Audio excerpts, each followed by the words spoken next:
mae'r llwybrau Celtaidd yn cyrraedd Sir Wexford. Sir sy'n llawn hanes, hynafol a modern. Sir sy'n rhan bwysig o stori Iwerddon. Ardal sy'n llawn straeon a phrydferthwch. Rwy Cifa yn chwa'r lowri nôl ar y rhewl da'r hen foi. Mae'n gret fod ar y rhewl i weld beth sy'n debyg a beth sy'n wahanol rhwng y ddwy wlad. Pythefnos ar y rhewl yn croesi 6 sir. Yn dechrau gartre yn Waterford, Port Larga, cyn symud mlaen i Wexford, lan i Wicklow. A chroesi i Sir Benfro, Sir Gar, cyn mynd nôl i'n cartre arall, Ceredigion. Wexford, ein ail sir ar y llwybrau Celtaidd.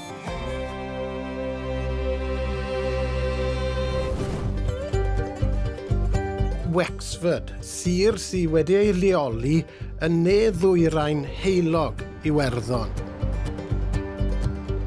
Mae rhai o dreithau gorau Iwerddon fan hyn. Beth am fynd i'r arfordir gyntaf, de? Goleidi Hook Head. Mae reit ar ddiwedd y penrhyn, ond dyw e? Hook Head. Reit, con ni, y man cyntaf yn Sir Wexford, goleidi Penrhyn Hook Head Lighthouse. Ydy hwn yn yr un henach yn y byd? Gawn ni weld nawr, dych man. Hop! Cwch na, di bod na'r 2000 o flynyddoedd. Na dwli de? Na ddwli. Dyw e ddim yn edrych mor hen â na. Mae wedi cael sawl cot o baint wedyn ni, ond dyma'r goleidi hynna o'i fath yn y byd yn ôl bob sôn. Pwy yw Bob Sôn? Sht, Cifa. Hello, how are you doing? Hi. Beautiful day, isn't it? How can I help you today? We'd love to go and see the lighthouse. No problem. I'll be going up on tour in the next 5 minutes, so I can meet you outside the lighthouse. Diolch yn fawr. Thank you. Stereo. O, hai. Wi'n gwybod fod dad ddim yn licio uchderoedd. Mae hook o bai crwc byddwch chi'n cael fi i'r top. Bydd hwn yn sport.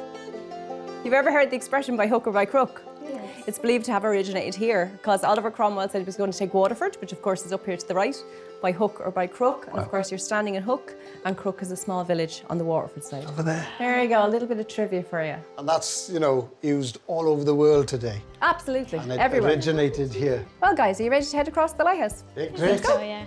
Ti'n gallu gweld ti fod yr arfordir yma, mae'r tonnau wedi bod yn cledro fe ers blynyddoedd. But something I always like to emphasize about the tower, something it should be purely admired for, it's the fact that it's over 800 years old and it's still fulfilling the original purpose it was built for. Yes. Not many buildings you can say that about, to be honest. And you know what, it's actually all thanks to this gentleman here, of course, the connection again to Wales. He was Earl of Pembroke. When he became Lord of Leinster, the first thing he did was actually jump on a boat in Pembroke and come sail around this peninsula, and he nearly got shipwrecked here. So he prayed on board the ship that if he made it here in one piece, he would build a church or a monastery to say thank you. Thankfully he did, and he was true to his word, and he actually built Tintern Abbey when he arrived. The sister abbey to yours, Tintern de Voto, in Wales, absolutely. Do you know, by looking at that map there, sorry to cut across no you, problem. you see the early roots really of the Celtic roots, look. Absolutely, You know? well and truly, well and You know, truly. so he it's went something that's always been It is, there. it's you very know? connected, isn't it? Wow. It's such a spot though, isn't it? It's just magical.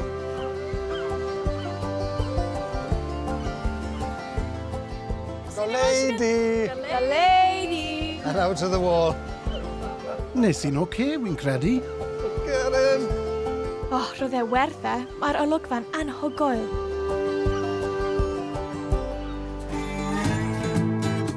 Bach o dir cadar nawr, ferched. Mae eisiau stopo'r pengliniau yma siglo. Dal mewn nawr, dad. Mwy o Antursi eisiau. Welcome down to Bag and Bun. We're going to take you on an epic adventure today. We're heading for the sea caves. Sounds exciting. Fantastic. It's perfect conditions on the water today, It's so clear. even for sharks. Really? I better take this off then. Don't want to draw them on me. Anything like Yeah, that? you better take that thing off. But first things first, we need to get you into some wetsuits, buoyancy aids, helmets. We'll get you fully kitted out and out on the water as soon as we can. As we say, gwych.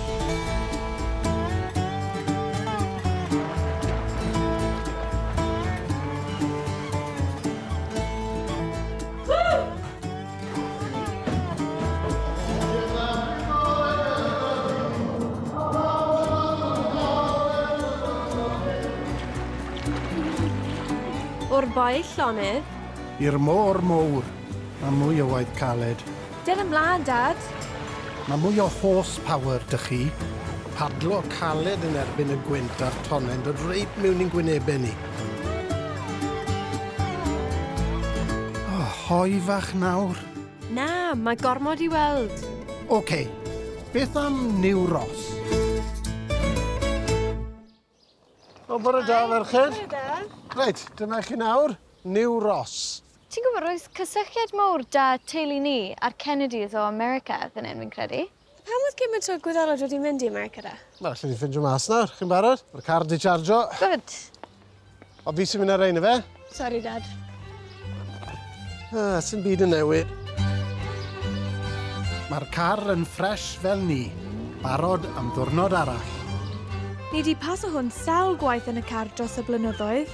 Odyn, dyma'r Dunbrody, llong enwog ar yr afon Barrow yn New Ross. Llong oedd yn mynd â phobl i America adeg yn newyn fawr. We have to remember nearly 1 million people died of starvation and over 2 million people had to leave. In that voyage, it's going to take us 6 to 7 weeks to cross the Atlantic. To 200 men, women and children confined in this cargo hold. Would you like to experience it for yourselves? We would indeed, Well, Des. please be my guest. Lovely to meet you. Hope to see you in less than 6 and 7 weeks. Thanks. Cheers, enjoy. Waw. Chi wedi gweld hwn? Anhygol yn dwi. Felly wedi'i 4, 5, 6, 7 felly person yn gysgu yn y gwely yma. Teuluoedd. A weithio'n aros mewn 3 diwrnod yn ystod stal. Hello? Hello. My name is Anne Boyce. I'm a poor steerage passenger travelling on board a Dunbrody ship. I just hope, please God, we'll all make it across safely. Well, the girls have an auntie in America. Maybe she can look after have you. room for 7 of us. We'll have to give her a ring. What? Oh, sorry. What's that? We'll explain later. Well, I better go feed the baby. All the Bye-bye. best. All the Bye-bye. best of luck. Bye-bye. Bye-bye. Slán, sy'n mynd yn de. Drach hwn, Captain John Williams, a Welshman, was just 27 when he took over the Dunbrody in 1848. He was to be her captain for the next 20 years. Hwna'n neud fi'n falch nawr, yn dwi? Y cysylltiad yna. Mae'n pob man.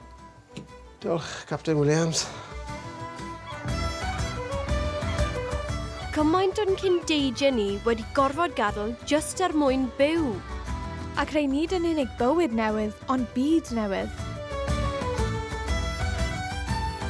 Wel, mae'n anhygol i feddwl yn dwi ar ôl rhywbeth mor erchill ar newyn. Bod gymaint o wyddelod wedi dod yn enwog yn America a'r byd. O'n i'n meddwl bod Hillary Clinton yn Gymraes.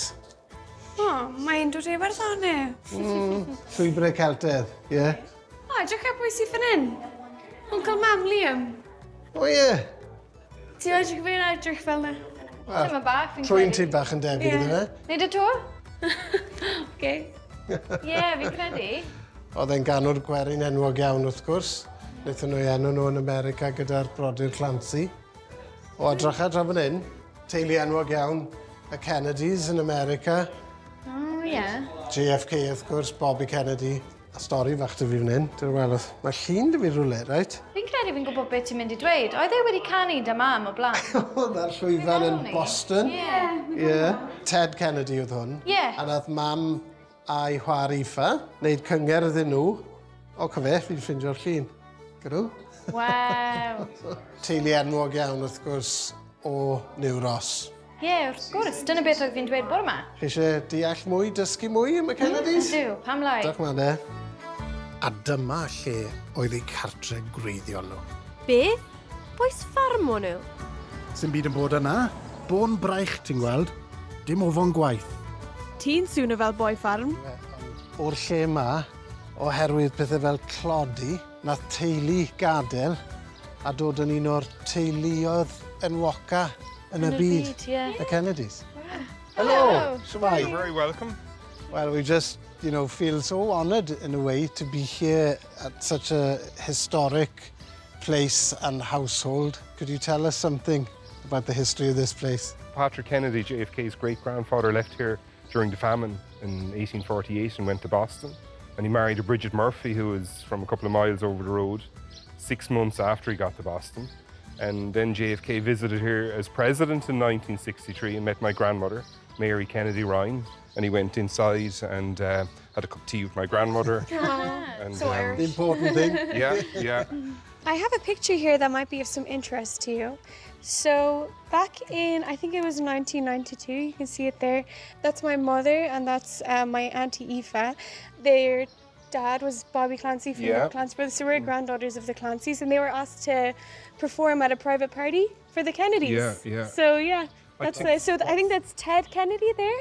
Yeah. And what was funny about that picture was they got a note on stage and they said one of the Kennedys is coming up to sing with you, and they were like, oh, what's going on now? I think Ted and came up on Ted stage and asked, Kennedy you went up girls and sang. know Sweet Rosie, Yeah. Great O'Grady. Rosie O'Grady. And they I'm didn't not know sure the if they knew words. it, but they had to sing They along, got an they had no applause at the choice. end anyway, so they Yeah. obviously did a good job of it. But it's great to see, I think, as we look back and then to the history of this place in America, that the Celtic roots have a great resonance in our lives, all our lives. So thank you very much. It's been a treat just to visit your fantastic Mila. farm. Goraf Mila. Agus diolch yn fawr. Diolch. Bit of Welsh for you. Yeah, some Welsh. Diolch yn fawr. Diolch yn Yeah. fawr. O'r ffarm i'r tŷ gwyn, tipyn o stori. Mae'n gret i weld sut mae pobl o wledydd bach yn gallu cael gymaint o ddylanwad ar y byd. Wi eisiau mynd nôl i'r trath. Ie, mae mor dwym. Mae trath fawr ddim yn bell. Un o'r hira yn Iwerddon gyda llaw, Cyrra Clow.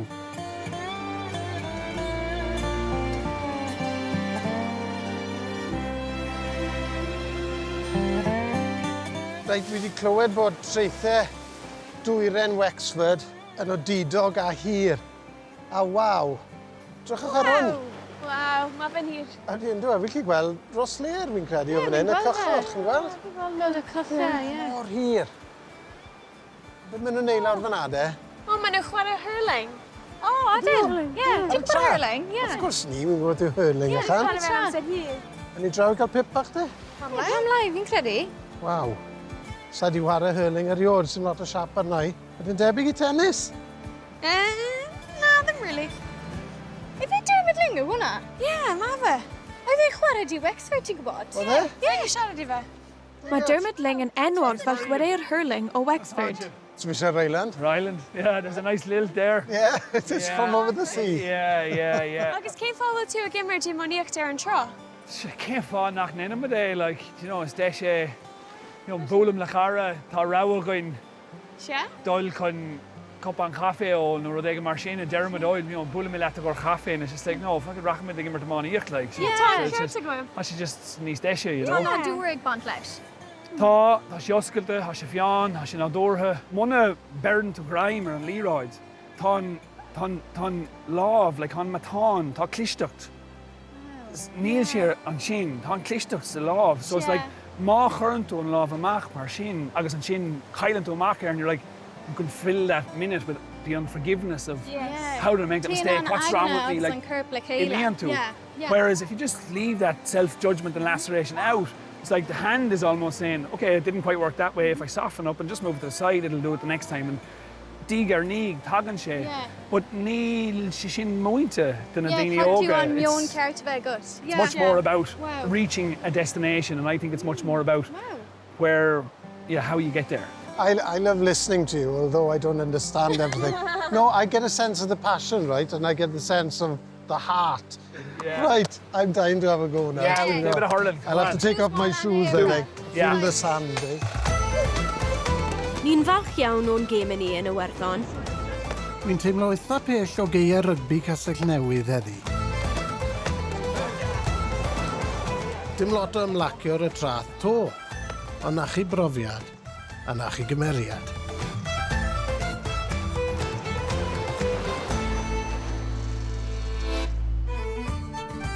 Rhywle arall sy'n werth I weld yn Wexford?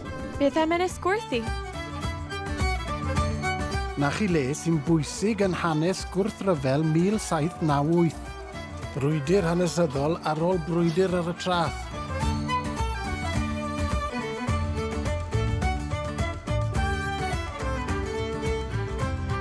A mae castell ma sydd ar agor i'r cyhoedd hefyd. Bant ni. Dim ond yn 2011 agorodd y castell i'r cyhoedd, Mae holl hanes y dre ma. A phobl yn byw ma tan yn ddiweddar iawn. tipyn o hanes ma, ac mae yna dipyn o hanes i Wexford gyfan. O, piano arall. A mae'r golygfeydd yn odidog. Mae gymaint i weld yn Wexford ond oes e? Oes. Ble awn ni nesa? Beth am Wicklow, gardd mawr i Werddon.